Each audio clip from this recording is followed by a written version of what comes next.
Tonsil stones. പലർക്കും എന്താണ് എൻ്റെ തൊണ്ടയിൽ ഈ ഒരു വെള്ള സാധനം എന്ന് പറഞ്ഞ് പല പേഷ്യൻസും വളരെ റെഗുലറായിട്ട് ഒരു ENT സർജനെ കാണാൻ വരാറുണ്ട്. ഞാനും പല പേഷ്യൻസിനെ കാണാറുണ്ട്. അപ്പോൾ സാധാരണഗതിയിൽ പേഷ്യൻസ് വരുമ്പോൾ അവർ വളരെ ഭയപ്പെട്ട് വേറെ എന്തെങ്കിലും ക്യാൻസർ ആണോ അങ്ങനെ ഒരു ഭയത്തിലാണ് ഇപ്പോഴും വരുന്നത്.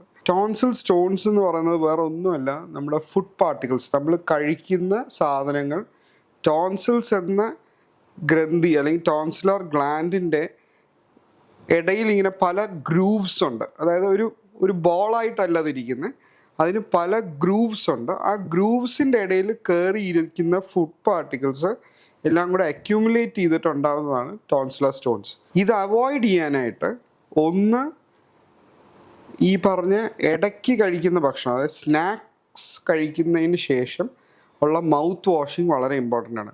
നമ്മുടെ യൂഷ്വൽ 3 റെഗുലർ മീൽസിന് നമ്മൾ എപ്പോഴും കഴിച്ചു കഴിഞ്ഞാൽ ഉടനെ തന്നെ വാ കഴുകും കാര്യങ്ങളും ചെയ്യും. നേരെ മറിച്ച് ഇടയ്ക്കുള്ള ചായ കുടിയിലോ അല്ലെങ്കിൽ ഒരു ബിസ്ക്കറ്റ് കഴിച്ചിട്ടോ നമ്മൾ വാ കഴിയുന്നത് കുറവാണ്. ആ ഫുഡാണ് കൂടുതലും ഈ ടോൺസിൽസിൻ്റെ ഗ്രൂവ്സിൻ്റെ ഇടയിൽ അക്യൂമുലേറ്റ് ആയി ഇരുന്നിട്ട് ടോൺസിലർ സ്റ്റോൺസ് ആകുന്നത്. ടോൺസിലർ സ്റ്റോൺസ് എന്ന് പറയുന്ന സാധനം പേടിക്കേണ്ടതായിട്ടുള്ള ഒന്നുമല്ല. നല്ലോണം വാ കഴുകിയാൽ തന്നെ പോകാവുന്ന സാധനങ്ങളാണ്. പോകുന്നില്ല എന്നുണ്ടെങ്കിൽ ഒരു ENT സർജൻ്റെ അടുത്ത് ചെന്ന് കഴിഞ്ഞ് എടുത്തു കളയാം.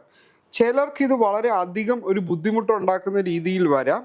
അങ്ങനെ വന്നു കഴിഞ്ഞാൽ അതിൻ്റേതായിട്ടുള്ള സർജിക്കൽ പ്രൊസീജിയേഴ്സും അവൈലബിൾ ആണ്, which is only required in rare occasions.